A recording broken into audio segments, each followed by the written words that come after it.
Baik, Assalamualaikum warahmatullahi wabarakatuh. Salam sejahtera untuk kita sekalian. Saat ini kami akan mempresentasikan hasil diskusi kelompok 3 kelas B calon guru penggerak Angkatan 4 Kota Tual yang beranggotakan Pak Gunawan Ekoran, Ibu Grace Oratmangun, Ibu Godeli Fareyaan, dan Filipus Letelai, dengan pengajar praktek Dr. Anda Jumila Latar MM serta fasilitator kami Bapak Edi Sarwito. Guru penggerak adalah pemimpin pembelajaran yang mendorong tumbuh kembang murid secara holistik, aktif, dan proaktif dalam mengembangkan pendidik lainnya. Adapun tujuan utama Merdeka Belajar adalah pelajar Indonesia merupakan pelajar sepanjang hayat yang memiliki kompetensi global dan berperilaku sesuai dengan nilai-nilai Pancasila. Profil pelajar Pancasila dalam mengembangkan Merdeka Belajar yang kelompok kami pilih ialah gotong royong. Alasan kami memilih profil pelajar Pancasila tersebut ialah yang pertama, menanamkan budaya gotong royong dimulai dari pembiasaan positif sejak usia dini. Kemudian dengan nilai gotong royong, siswa dapat belajar bekerja sama, dapat mengemukakan pendapat, dan lebih mengajarkan siswa menghargai pendapat temannya. Yang ketiga, menanamkan budaya positif gotong royong di Kota Tual.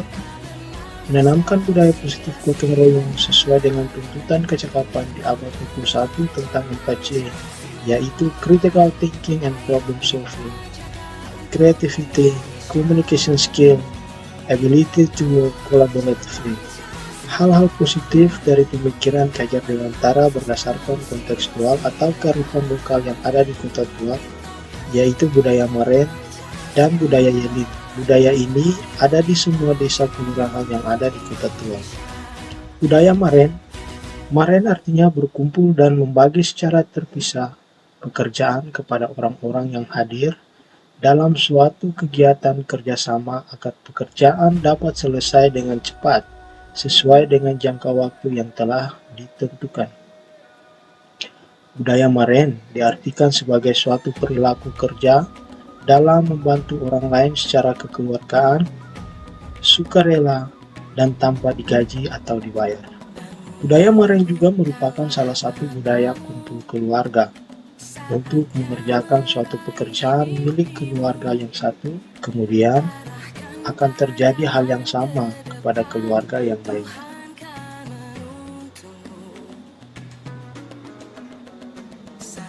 Pelaksanaan budaya Maren biasanya dilakukan untuk berbagai pekerjaan, acara atau kegiatan, baik itu bersifat individu maupun kelompok masyarakat, sehingga budaya Maren memiliki banyak bentuk. Bentuk-bentuk budaya Maren dalam masyarakat KI diantaranya adalah 1. Marendat atau FAL, Tiratahan, yaitu kerjasama untuk mengerjakan atau mendirikan rumah. Yang kedua, Marendat Veeyap, yaitu kerjasama dalam membuat kebun. Yang ketiga, Marendat Avaorinmu, yaitu kerjasama dalam mengerjakan pekerjaan umum seperti rumah ibadah, pos kamling, jalan setapak, balai desa, dan sebagainya.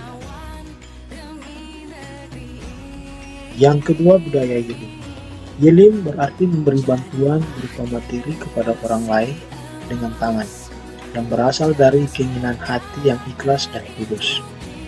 Suatu materi atau barang yang diberikan kepada orang lain dalam budaya Yelim itu berupa sesuatu yang bermanfaat, seperti uang, emas, pakaian, makanan, minuman, dan lain sebagainya. Sebagaimana budaya Maren, budaya Yelim juga dilaksanakan dalam berbagai macam kegiatan masyarakat. Di antaranya yaitu 1. Yelim School. Ini di dalam dunia pendidikan. Yang kedua, Yelim Bocenik atau FAL tentang pernikahan. Yang ketiga, Yelim Bahat menunaikan ibadah haji, dan Yelim Matmatan dalam kedukaan. Ada juga Yelim-Yelim yang lain. Pada prinsipnya, budaya Maren dan Yelim latar belakang dan tujuannya sama. Hanya saja yang membedakannya ialah budaya Maren dan Yelim terletak pada bentuknya.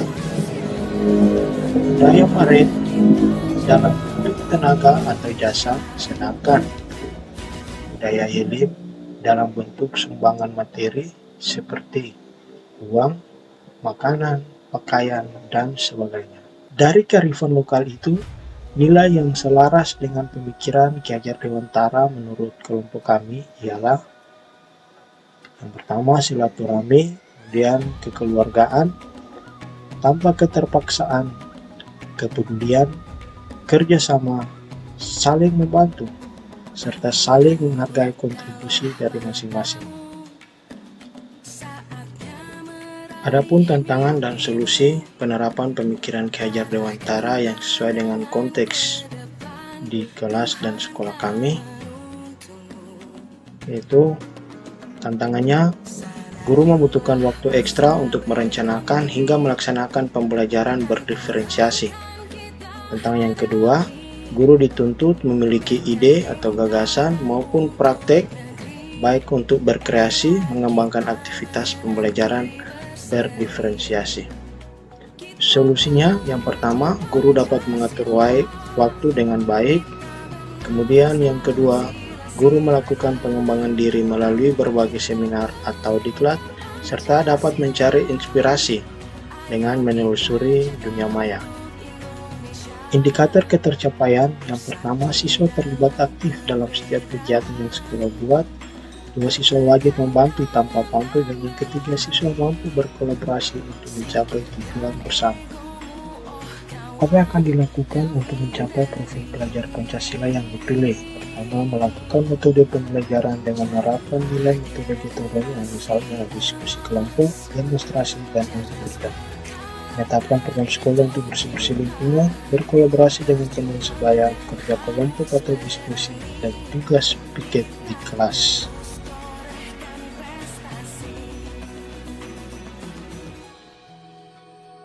Kompetensi yang diharapkan dari profil pelajar Pancasila yang dipilih kelompok kami ialah peserta didik diharapkan mampu melakukan kegiatan secara bersama-sama dengan sukarela, memiliki rasa kepedulian, dan mau berbagi dalam kehidupan bersama. Bagaimana mencapai profil pelajar Pancasila yang dipilih, yaitu dengan melakukan tahapan, yaitu yang pertama, mengidentifikasi sumber daya yang dimiliki oleh sekolah. Yang kedua, membuat program sesuai dengan tujuan. Yang ketiga, pembelajaran, merancang pembelajaran yang kreatif dan elaborasi dalam hal gotong royong untuk mencapai merdeka belajar. Yang keempat, mengkomunikasikan program dengan pihak-pihak terkait. Yang berikutnya, melaksanakan program sesuai dengan rencana yang telah ditentukan. Berikut, melakukan evaluasi terhadap program yang telah dilaksanakan.